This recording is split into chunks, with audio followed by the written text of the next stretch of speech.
Thank you all for attending my session today. I'm ElizabethClor. I'm the Chief Marketing Officer at a company called Contegix. Are you guys familiar with Contegix? Who we are, what we do? No? How about a company called Blackmesh? Maybe a little more? All right. So before I get into that, so why are we here? What's the goal of this presentation? What will you learn? Well, a company's most valuable marketing asset is its website. And companies and organizations invest, as you know, lots of time and money into their website. So today we're going to discuss why someone like me, who's the head of marketing, is interested in understanding how that website is delivering business value. All right, so a little bit about me. I am your customer, so I'm the Chief Marketing Officer at Contegix/Blackmesh. We are a leading managed service provider for Drupal environments, and throughout the course of my career, I have launched and been responsible for the launch and management of 5 different websites across multiple different companies. I've been in technology marketing for the majority of my career, actually the entirety of my career, and the sites that I've deployed and launched have been in Drupal for the most part. So I'm familiar with Drupal from the sort of customer marketing side, and the fact that when I learned about Drupal, I want to say it was, I think it was like 10 years ago when I did my first Drupal site, and I learned that even though I don't know HTML, I'm able to go in and add my own pictures, add my own content, make edits, make changes. So as someone in marketing, that was super exciting for me to be able to have the ability to do that versus having to go to my developer every time I wanted a word changed. So that was illuminating for me, and that was in 2009. So since then, there's been about 4 or 5 websites, including Contegix.com, which we just launched our new website on Drupal back in June. So that's what we're running on right now. So my job as Chief Marketing Officer is all things marketing, from the website to generating leads to being responsible for events and essentially driving growth for the business. On a personal level, I enjoy running, so I'm a serial marathon runner, completed 25, and I'm also an author of a book. It's called Boston Bound. It's about the psychology of marathon running, and I'm a social media influencer. So there's me, and what keeps me up at night. Here are the main things in terms of when I'm thinking about my work and I'm thinking about marketing. So are we generating a predictable, steady amount of qualified leads from the website? Now the bulk of this presentation is focused on a website that is B2B, although there will be a few B2C references as well. So as a B2B marketer, I'm most concerned with getting leads, sales leads, from the website. So how do I get the most out of my limited budget? How can I demonstrate with data the efficacy of our marketing efforts? Not only our marketing efforts on the website, but how are we doing out there in the community? Have people heard of us? Are people searching for Contegix? The website and Google Analytics can, of course, measure all of that. And are the marketing investments turning into quantifiable dollars? And finally, are my agency partners and my developers, are they also awake? Are they thinking the same things? Do they really understand what my pain points are and what I'm trying to achieve with the website, and are we aligned? So the top 5 business goals that a website needs to achieve are attracting the target customer, and I'll go into each of these, inform authoritatively,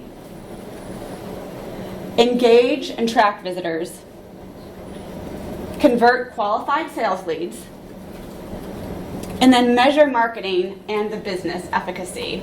So as Chief Marketing Officer, I need my website to do all of these things, and I need my website to do them well. All right, so attract the target customer.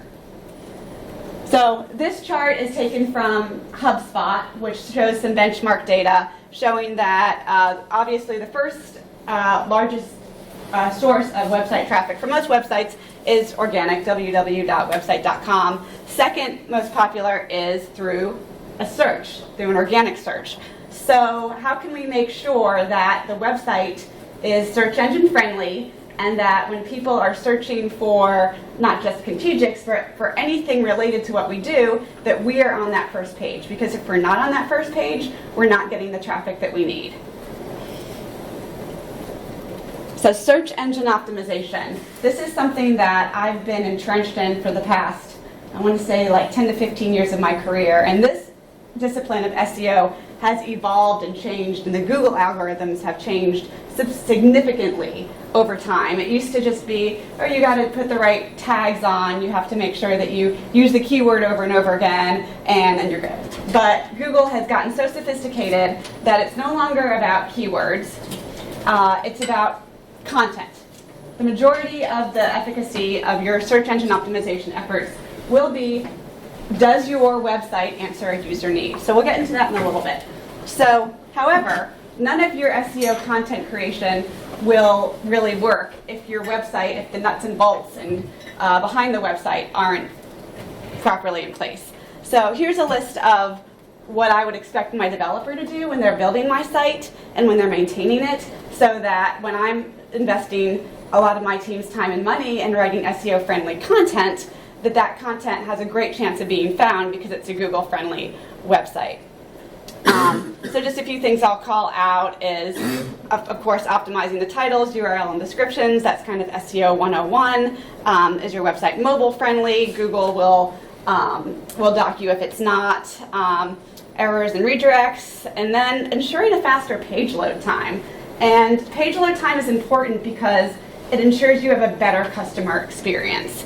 And that really matters, so I'm just going to focus on it for a few minutes here. So you will get a higher search ranking if your page loads quickly. If it doesn't, once again, you'll fall to the second, third, fourth page, and you won't be seen for those key terms that you need to be seen for. So in terms of high-performing, fast page load times, once again, it's not just, oh, is it something that my user is going to get annoyed or frustrated with? It actually will affect how well the search engine sees your site and how well your site will rank. So remove the big images, resize them, make them smaller, reduce the number of plugins if possible, remove unnecessary JavaScript files, enable browser caching, and then I have to do a plug for my business, remove to a faster hosting provider with expertise in Drupal performance to make sure that that site is running quickly and optimally. All right, so not all traffic is created equal. So we could drive 1 billion visitors to the website, but that's not necessarily going to move the needle for my business and get me those qualified sales leads that I need. So when not all visitors are created equal, we really need to understand the business. So when you're building websites for your clients, make sure that you truly understand the type of traffic and the audience that they seek to attract to the website. So in attracting the right visitors, so as a strategic website partner, you must understand my target customer or my target website visitor. So what information do they need? Are we delivering it? What types of transactions are they looking to perform? What stage are they in the buying journey? Are they just sort of checking things out? Are they just trying to learn about a certain topic? Or do they know exactly what they want and they're ready to go and buy, or they're ready to talk to someone in sales? So that person's journey on the website, if they're just doing research, will look a lot different from somebody who already knows they want the product or service that my business is selling. How do they prefer to consume content? Do they want to just read a straight text? Do they want to watch videos? Do they want to see infographics? So with all the new types of multimedia that are available now, and I was just downstairs in the media session, just having a website with straight text might not be the best strategy for the business or the organization, depending on what their audience wants. So make sure to take that into consideration. All right, number 2, inform authoritatively. So winning websites are the most authoritative on a subject matter, and Google will know this. So for each search term, it's not even a search term, let's call it a user need or a topic.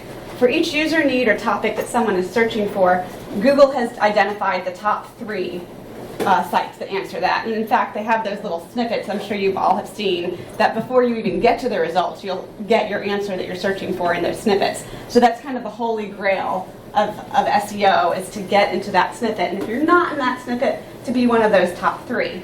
So for example, if you're selling running shoes, you probably don't want to optimize for running shoes. You want to understand what the user needs are around that. So as a runner, I would be maybe researching running shoes that are good for Achilles tendonitis. And so if I'm typing that into the browser, once again, that's not a search, that's my need. I want to know what running shoes I should buy if I have Achilles tendonitis. So chances are there's going to be those top 3 sites that Google has already identified as the most authoritative sites and pages on shoes for Achilles tendonitis, and that's how to drive people to the website who have an interest ultimately in buying running shoes. So once again, with understanding customer needs, so in a B2B situation, 68% of buyers will do their research online before talking to a sales rep. So in a B2B business, we have our inside sales team. They're out there making phone calls, they're prospecting, they're hitting the phones, they're telemarketing, and that works to some extent, but most people, and I'm sure you guys are the same, you don't want to talk to a salesperson. You don't want to be sold something until you're ready to buy. You want to go online, you want to research it for yourself. And that's why if I'm a business and I have a website, my website needs to address everything, or the most important things that they're trying to research that would be a buying indicator for my solution or my product. All right, so tailoring the content to customer needs. So I spoke about this a little bit earlier. I just wanted to give a real-life example of Contegix.com. So in this example, we have a whole blog post, it's quite lengthy, dedicated to the 5 steps to surviving a Drupal site data breach.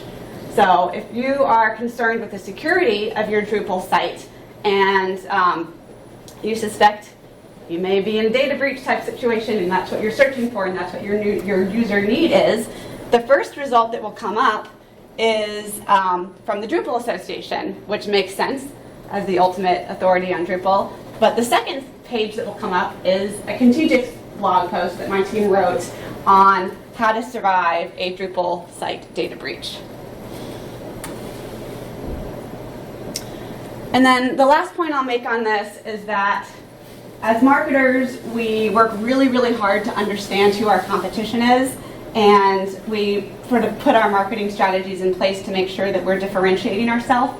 So on the internet, though, your competitors may be slightly different from your true competitors, because you're competing for those search terms, you're competing for user needs, you're competing for the same traffic. So I put a Thanksgiving turkey fryer up here, since Thanksgiving is less than a week away now, to give an example of that. So if you're a grocery store and you're selling turkeys and you want people to buy the turkeys from your store, you might post a blog post about how to fry a turkey, and you want that to be the #1 search result that comes up is your grocery store. However, the turkey fryers who you're not competing with, they also want to be the first #1 ranking for how to roast a turkey. So you're essentially, as the grocery store, you're competing not with the Wegmans or the Giant or the Publix or whatever grocery stores there are. You're actually competing with sort of adjacent types of markets, in this case the turkey fryer market. So if your client is looking to optimize their site for search engine, understand who their competitors are, not just who their business competitors are, but who are their digital competitors competing for that same search result, that same, striving to fulfill that same user search need. All right, engage and track the visitors. So now you've brought them to your site, they've come through Google or they've come through direct search, and now it's time to convert them into sales leads. So we want to keep them on our site as long as possible. So these are some metrics that, as a marketing professional, I look at all the time to see if my website is really making an impact and is delivering the right content to the right person at the right time. So I don't know how many of you are familiar with these types of metrics that can be found in Google Analytics, but they're super important to me as the marketer. So the average time on page, this is a very key important metric, and as a website builder we can improve this by delivering valuable, easy to read content. Average time on page is very similar to the bounce rate. If the content isn't relevant or isn't useful, they will bounce, and a high bounce rate is something that we definitely want to avoid. Number of pages per session. So this is a metric of how many pages they visited per session, and we can improve that metric through the navigation and through internal linking. So once someone is done reading a piece of content on the website, there should always be a what next? What's the next action? What should I read next? Should I watch a video? Should I download an ebook? Should I talk to sales? Is the navigation easy if I want to check out another area of the site? So you can really increase that number of pages per session if you really think about the journey that the user is going to take on the website. And then finally, session duration is obviously the amount of time that someone is spending on the website. And we can improve this metric by having a wealth of valuable content on the site so that there's lots of different things to explore. The content's not repetitive. There's potentially different types of media. There's video, there's blogs, there's images, and the rest of it. So these are what I view as the top engagement metrics to make sure that once we get people to the site, they're going to stay there, they're going to engage with our content, and they're going to have a good customer or user experience. And so then on this slide, I have some things that I just mentioned. So what types of interactive content can we put on there that's not just text? You could do quizzes. You could do tools and calculators if you're a business-to-business website. That works really well if you want to have like an ROI calculator. How much money could I save if I went with your solution? Personalization, obviously that's a hot topic right now, making sure that the website is smart and that it knows who you are and that it's serving up content specifically tailored to who you are. And then having like discussion forums on your website too, and sort of building a community of users, which is sort of a more advanced thing or a big strategic decision if you want to go that route. But it does create additional website engagement, or people will spend more time on your site if you have interactive discussion forums. So those are just a few ways to create website engagement. Customer service, we haven't talked about that much because I'm in marketing and I'm focused on having the website drive the business in terms of growth, but customer service and the ability to self-serve on the website is also hugely important for many businesses out there. So 45% of companies who offer a web or a mobile self-service option have reported an increase in site traffic and a decrease in phone calls. So that's sort of obvious. If people are self-serving on the website, if they're finding the information that they need on the website, then they're not going to call in, and when you get every call to that call center is expensive and is costing the company money. So businesses who are doing customer service and who have call centers want the website to be the primary source of where they're getting their customer service, whether it's through self-serve, like a help system, or even if it's like an online chat, or if they're just submitting a ticket online. It's really critical that the self-service and the customer service piece of that website is doing what it needs to do. And I'm sure that the person who's my counterpart in customer service is going to have a whole slew of different metrics that they're looking for the website to deliver other than the ones that I just showed. All right, so tracking and retargeting. So how can the website feed my other marketing campaigns, feed my other digital marketing campaigns? So remember, not all website traffic is created equal. So we only want to spend our retargeting dollars on engaged visitors. So if you're not familiar with retargeting, it's when someone visits your website and then they go to Facebook or they go to another website and then all of a sudden you see ads. I'm sure if you've gone shopping for a pair of shoes, that pair of shoes may follow you all over the internet, and you can't get away from them until you finally buy them, in which case you still may see them after you've purchased them. But that's called remarketing or retargeting, and it first launched through the Google Display Network a little over 10 years ago, where you put tracking code on your site. It says, okay, Google, if they come to our site, then when they go to other sites, show them this ad. Facebook can do it too, Instagram can do it as well. It's usually the B2C sites that are doing it, but more and more B2B sites are also doing it. So how can you make your website like that smart enough to know? So it's as easy as just installing the tracking code. But then where the strategy comes in is understanding what are the high value pages and what pages on the site could indicate that this person is worth remarketing. Because not all traffic is created equal. If someone's coming to my website and they're looking for a job, I don't want my product or service to follow them around because they're not necessarily looking for that, they just wanted a job. So what you can do is you can look at, for example, did someone visit the website X amount of times in 1 week? Did they visit a particular page that was a particular product or service or solution? Did they visit that page multiple times in a certain time frame, so a week or a month, which could indicate that they're interested? And what about if you have a specific form that they've potentially filled out?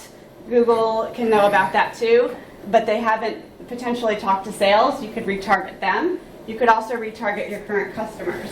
So knowing which pages are really important and which pages could signal that they're ready to buy or that they are a potential buyer, those are the pages you should tell the digital advertising platforms to go serve up this retargeting to. So that is critical because retargeting is one of the #1 ways that as a digital advertiser I target my audience on the internet.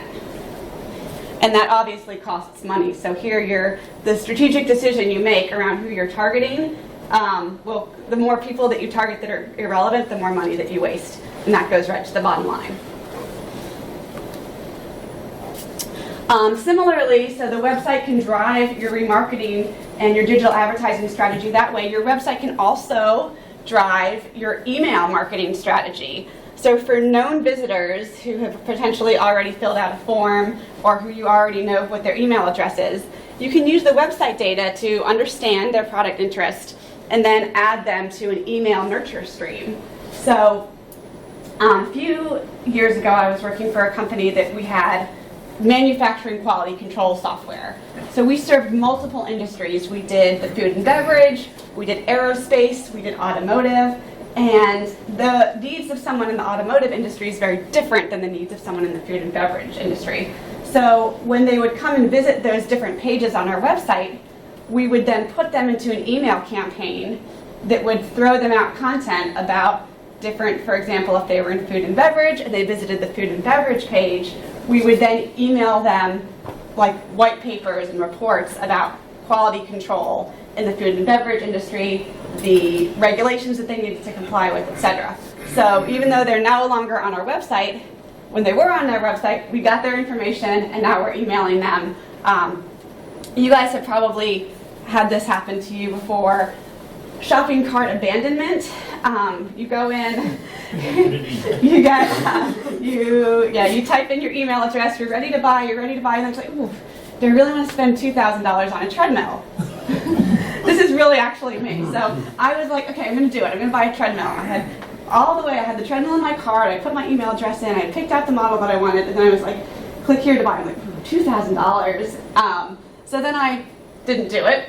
And then for the next, I don't know, however many weeks, I was getting emails about this treadmill. I was seeing the treadmill all over the internet, all over Facebook, Instagram. So they were really good at retargeting both through email and through digital advertising. And yes, I bought the treadmill. I finally caved. So, all right, so converting visitors into qualified sales leads. So these are some examples of key call to action buttons that we would put on either as B2C or B2B marketers on how to get a lead. So any form fill. Are they submitting a form to register for a website? Oh, sorry, not a website, a webinar, an event? Are you going to contact sales, contact support, download our latest ebook or our latest report? So at Contegix and at the companies that I've been at previously, we put these buttons various places throughout the website, but we make sure not to put like 5 of them all on one page because that's definitely confusing. So we want to convert them into qualified leads. So how do we do that? What are the best practices for optimizing our website conversion rates? So create a landing page or landing pages for all paid ads that focus solely on the CTA. So if your client is running a campaign on Facebook or Google Ads, and it's a paid search campaign, and they type in running shoes, that landing page, and you probably have seen this, you may not have noticed it, that specific landing page was built specifically for that ad, and you don't get to that page ever by just going to their normal site and looking for it. And if you do, it's got a completely different tracking code behind the scenes. So when the marketer is running a digital advertising campaign, the best practice is to build a landing page that has one call to action. So it might not have the little contact us in the upper right-hand corner that all the other web pages have. It will say, for example, at Contegix, download our security and compliance ebook. And you want to have that download link present, and you want to get rid of all the other confusion. You don't want them to navigate elsewhere because you're focused on that one single call to action. And Google's also smart in terms of its paid search. You also have to optimize the pages that you advertise on paid search. So as a marketer, I can't just pay Google a ton of money and just assume that I'm going to appear first in the paid rankings. It doesn't work that way. It's an auction. Every time someone searches, all the different advertisers who are bidding on that term have a little online auction. And how much you're bidding is only one factor. Another factor is the relevance and the quality of the landing page. If you're searching for running shoes and you land on a page that talks about hiking boots, Google is going to give it a low quality score, and your ad is not going to be shown. So it doesn't matter how much you bid, if you don't have great content and if you don't have a great landing page experience, your ad's not going to be shown. You're not going to generate the leads that you need to. So that's critical. So if your client says, "Hey, I need some new pages to do campaigns," advise them, if they might not even know this, that the landing pages should inherently be sort of different from the rest of the site because they have a very specific purpose in that CTA, and they need to drive specific actions from the keyword they're bidding on. All right, so do not overwhelm any single page with multiple calls to action. And I've been at companies where the CEO has said, on the homepage, we need a button for them to register for this. Oh, we also need a button for them to contact us. And we have a free trial, so make sure there's a button for that on the homepage too. And I'm like, ugh. Actually, that's not the best practice. So we want to make sure that each page, including the homepage, has a limited number of calls to action so that you're guiding that user journey in the way that's going to truly convert them the way they need to be converted. Another way, and this is mainly for B2C, you guys have probably noticed this, is to offer a discount code for entering an email address. So you go to the page, and after, I don't know, maybe about 10 seconds, a thing pops up, and they want you to join their mailing list. So they're getting their conversion right away. They're not even letting you explore their site until they get your email address, which is a tactic that can be effective. It can maybe not, just depends on the product, service, and industry. And then for the SEO optimized pages, ensure that they have a clear call to action that's above the fold. So let's go back to SEO. If you're spending a lot of money and time creating content that's really amazing, that's going to be the #1 authoritative source on the whole internet on a specific user need, you betcha that there better be a very clear way to convert that person, whether it's one of those annoying pop-up things or whether it is some sort of button or a download, so that you know who they are.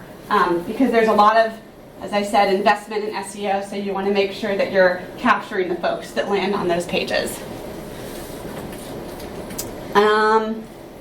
And then we talked about this before, using Google Analytics or a similar tool to understand conversion paths. So using Google Analytics, looking at all of the people that converted, which you can program the conversions into Google Analytics, and then understanding what did they do. So the people that downloaded my security and compliance ebook, they visited these 5 pages, and then they visited the blog, and then they read the blog, and at the bottom of the blog, then they downloaded the ebook. So that's interesting for me to know. Or maybe they downloaded the ebook straight off of the homepage.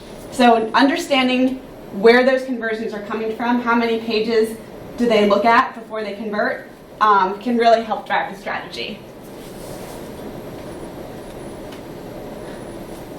Offer something of value. So the contact us is great, and people will hit that if they are at the bottom of the funnel and they're ready to buy and they're ready to talk to someone in sales. But chances are most of the people that come to your website are not ready to buy from you quite yet. So offer something of value, like, for example, coming to a webinar, looking at a report or a white paper or some technical documentation. So don't just expect people are going to give up their name and email address. Have a good offer that they're going to want to be able to give that information in return for. All right, and then our last one is measuring marketing and business efficacy. All right, how valuable is our website? So we had a sample pie chart with some data on where are the business's sales coming from. 42% from the website, 25% from our email, 17% from the telemarketing team just doing prospecting, and 16% from events. So this is how, as a marketer, I tend to look at what is driving sales, what's driving growth for the business. And so understanding what chunk of that is the website, and typically the majority of it is the website that's driving most of the sales. So how much business is coming from the website in terms of dollars, and how much of the website traffic is paid versus organic. So how much is our advertising dollars, how much is that returning for us, and then how much is the SEO investment returning?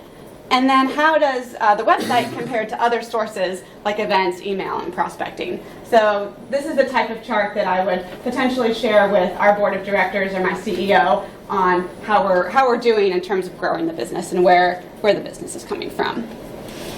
And then for website, other KPIs that your clients and marketing are going to be looking at with their website are these 5 things. So customer service, as we already discussed, what % of self-service issues have been resolved, what is the NPS, the customer satisfaction score, and are we retaining customers. Qualified leads, we've discussed this at length, how many leads are coming in per week, per month, and how much revenue is coming from those website leads. Actual sales transactions, so some B2B sites and pretty much all B2C sites will allow you to actually have an e-commerce transaction. So how many transactions is the website bringing in versus if you're retail, maybe our brick and mortar store. Education. So what is the average, once again, this is all about engagement. What is the average session duration? How many page views? How many social media shares? So are we really using the website to inform, engage, educate, truly be thought leaders and owning this space online? And then just simple branding. And a branding message that I like is the branded search. How many people per month are searching for Contegix? How many people are searching for black mesh? If I look at that over time, I can see if more and more people are hearing about us through word of mouth, if that goes up. If that goes down, then that's not a good sign because less and less people are searching for us by name. All right. So in closing, attracting the target customer, informing that person authoritatively, engaging and tracking visitors, converting them into qualified sales leads, and then measuring the efficacy of the marketing and the business through the website. So this is really what I'm thinking about when I build a new website or when I think about the investment that we're making in the website. Is it doing all of these things? And if not, how can we make sure that it is, or that we're doing a better job, or that we are continuously optimizing and improving our website so that it is delivering the business of value that we need it to. So, so with that, I will take questions. Yeah. Yeah. You ever do A/B testing on your landing pages, so like have some like series of random landing pages to figure out what's going on inside the head of the page? Yes, yes. A/B testing is huge, and I should have mentioned that. For landing pages, for landing page content, testing different landing pages. Do we want the image on the left and then the content on the right, or vice versa? We're doing that right now. There's other things you can A/B test too in your ads, like what does the ad copy say? Email A/B testing of the subject line or the content. So I appreciate you bringing that up, because that is so easy to do, and it's so helpful. And as marketers, 20 years ago, you couldn't A/B test. You just sort of had to guess what you thought would resonate. And now we can get data and we know what resonates. So if we don't do that, then we're totally missing an opportunity. Yeah. Does Drupal, or not Drupal, Google lower your ranking for having multiple CTAs on a page, or is that sort of a best practice to not distract a viewer? That's a best practice. They won't lower it, but you just don't want them to be distracted. So, if you look at the overall strategically, in the long run, it probably will be, because that page, the user won't have a great experience on that page. There may be a lot of bounces, versus a competitor page may just have the one CTA, and that page goes and gets a lot of conversions. Then Google will know it, but just Google can't, or maybe they can, but I'm like 99% sure they're not going to knock you down a peg for having too many CTAs. Thank you. Any other questions? Yeah? You talked about establishing authoritativeness. Yes. And I'm assuming that's reflected in the Google search results that you have. Are there, and pardon me, you talked about this and I just didn't get the point, but are there specific techniques that you can use to help establish that? I'm working with a client that is not commercial at all. They're a research organization, and they have 2 million hits a month, and they right now have a very good reputation as being authoritative. But I'm wondering what techniques you would apply to a situation where to improve your authoritativeness in the eyes of Google. Yeah, and that's a great question, because, for example, you may have organizations that are like someone like Mayo Clinic, who's really authoritative, but you could have some random small mom and pop website be ranking above the Mayo Clinic because they knew how to actually optimize their content. And so, so to do that, there's several things to do. Is to first of all understand what are the top 5 to 10 actual user needs that visitors are coming to, and then with those user needs, who else is ranking for them? So what are the online competitors, to that company? Even if it's an organization, they're going to have digital competitors. So, and understanding what their pages are like, and then beating them, for lack of a better word, with a page. So what a page might look like, it would be very in-depth, detailed. It would address the user need, and it would do so in a way that is frankly just more in-depth and is more engaging than any other page that talks about the same topic. So does Google interpret that in terms of time on the page? Yes. It was more interesting, so you spent more time there? Yes, time on page is critical. So it will look at these pages, it will see if there's a high bounce rate and people are bouncing back, Google knows that's not very good. If they're only there for like 30 seconds, that's not good. So if your content is really good, people will stay on it. Google will look at that, and then it kind of becomes almost a self-fulfilling prophecy. But Google's objective, this is how I think about Google. They want us as internet surfers to have a good experience with Google. So they want to make sure that whatever we're searching for, we get that search. instantly, and we get what we want as quickly as possible. And so that's also reflected in the ads. They're not going to serve us crappy, irrelevant ads. They're going to sell us. They're going to serve us up quality ads that actually relate to what we do. Shoes. Yeah, exactly, exactly. So I hope that answers your question. Yeah. The best practice is for each user need to have one page of content. Ideally, it wouldn't be like, read this paragraph, now click here to read the next paragraph. It wouldn't be spread across. It would just be one page for this one user need, shoes for Achilles tendonitis, that talks about, okay, what is Achilles tendonitis? Why would you get it? How could your shoes have contributed? What's the best practice for if you're running? What's the heel to toe ratio need to be for someone with Achilles tendonitis? Now buy our shoes. Exactly. Now best shoes are this. So exactly. So that's the type of thing that Google's looking for. Thank you. Yeah. Question. Do you know that if you're piggybacking on this, if your content does show up as an authoritative answer on Google, and you go to Google and read that authoritative answer in its little rich text snippet, and you don't click into that site, do you know if you still get credit for that view? Oh, in the snippet? Yeah. I do not know for sure, but I would imagine so, because Google's measuring everything. So if it sees that you're scrolling, you stop at the snippet, Right. and now you're stopped, it knows that. So I would assume they would feed that back into the algorithm. That's a little creepy. It is.